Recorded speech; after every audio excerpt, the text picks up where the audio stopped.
मालवण येथील राजकोट किल्ल्यावर छत्रपती शिवाजी महाराज यांच्या पुतळ्याच्या चौथऱ्याचे काम पूर्ण झाले आहे। या चौथऱ्यासाठी स्टेनलेस स्टील प्रकारातील लोखंड महाराष्ट्रात प्रथमच वापरण्यात आले।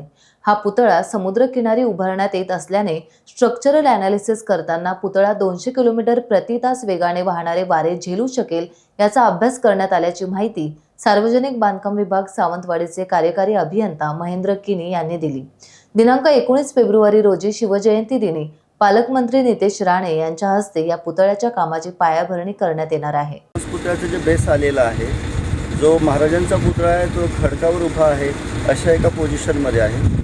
तर ते जे ब्रॉन्झचे जे आलेले आहेत पीसेस ते जोडायचं काम आपण पायाभरणी समारंभ झाल्यानंतर हा जो आपल्याला मागच्या बाजूला चबुतरा दिसतोय त्या चबुतऱ्याच्या बरोबर करणार आपण। त्यापर्यंत आपला पुतळा पूर्ण होऊन जाईल। त्याच्या बाकीच्या आल्या गोष्टी आहेत, म्हणजे पुतळा उभारण्याचं पॉलिशिंग आहे, प्रत्येक जॉईंट तपासणं आहे, त्याच्या वेल्डेडची तपासणी करणं आहे।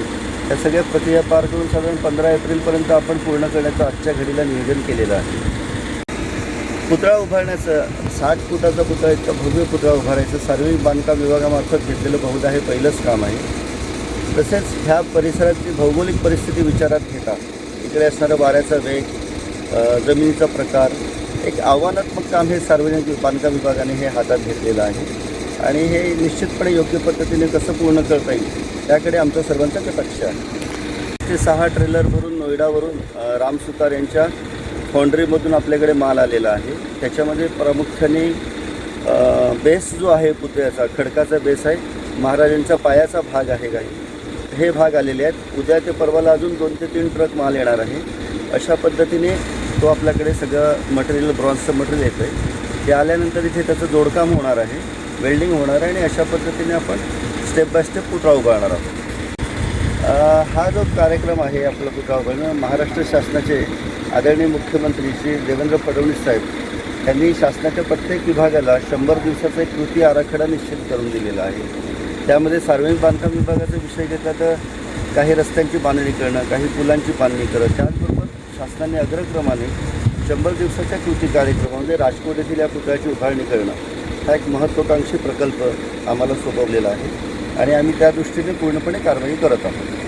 शिवाजी महाराजांचा पुतळा आपण जो या ठिकाणी उभारत आहोत हा एक योद्ध्याच्या पोझिशनमध्ये असेल, ज्यामध्ये शिवाजी महाराज समुद्राच्या दिशेला तलवार रोखून आपल्यावर होणारं परकीयांचं आक्रमण आहे त्यांना एका प्रकारे आव्हान देणारे असा एक योद्ध्याच्या पोजमध्ये असलेला हा पुतळा आहे।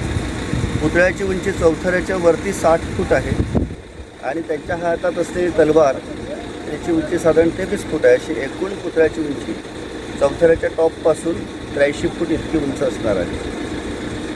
साहेब, आपल्या ठिकाणी आपण जे कॉन्क्रीट वापरतो आहे M50 ग्रेडचं कॉन्क्रीट चौथऱ्यासाठी वापरतो आहोत। त्याच्यासाठी वापरण्याचं लोखंड हे JSW कंपनीचं स्टेनलेस स्टील या प्रकारातील आहे, ज्याच्यामुळे त्याची जी गंधरोधक प्रक्रिया आहे त्या प्रक्रियेला ते पुरेसं सफिशियंट कॅपेबल असणार आहे।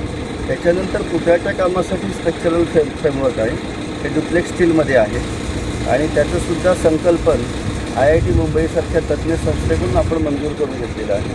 म्हणजे ह्या पुलाचं जे स्ट्रक्चरल किंवा इंजिनिअरिंग संकल्पना आहे हे एक विख्यात प्रोफेसर, संरचना तज्ज्ञ, स्ट्रक्चरल एक्सपर्ट प्रोफेसर जहांगीर यांच्या मार्गदर्शनाखाली तपासून त्या पद्धतीने आपण इथे काम करत आहोत। साहेब, इकडे मुळात ह्या पुतळ्याचं स्ट्रक्चरल ॲनालिसिस करताना 50 मीटर पर सेकंद म्हणजे जवळजवळ 200 किलोमीटर पर आवर या वेगाने जर वारे वाहिले तरी पुतळा कसा स्टेबल राहील याचा विचार करण्यात आलेला आहे।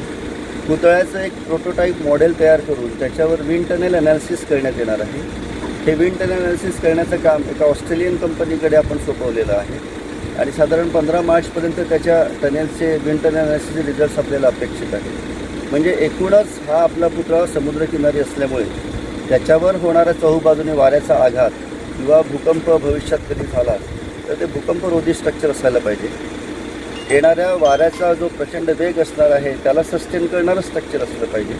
अशा पद्धतीने पूर्ण त्याचं संकल्पन करण्यात आलेलं आहे आणि ते तज्ज्ञांच्या मार्गदर्शनाखाली ते आपण मंजूर करून त्यानुसार पुतळा उभारण्याचं काम हाती घेण्यात आहे। कधीपर्यंत या ठिकाणी राजकोट किल्ल्यावर पुतळा उभारत आहोत। हा 60 फुटाच्या उंचीचा पुतळा असणार आहे, तो पूर्णपणे ब्रॉन्झ धातूमध्ये बनवण्यात येणार आहे। पुतळा उभारण्याचं काम Ram Sutar art creation private limited नवी दिल्ली या कंपनीला देण्यात आलेलं आहे आणि आजच्या घडीला आपलं चबुतऱ्याचं काम पूर्ण होत आहे।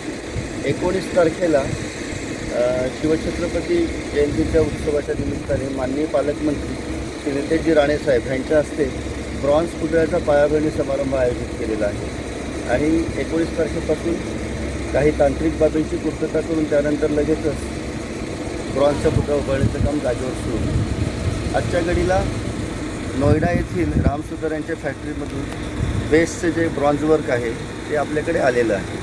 त्यानुसार आपण लवकरच काम सुरू करत आहोत. टाइम्स डिजिटलला लाईक करा, सबस्क्राईब करा, शेअर करा आणि बेल आयकॉन दाबायला विसरू नका. पाहत रहा टाइम्स डिजिटल.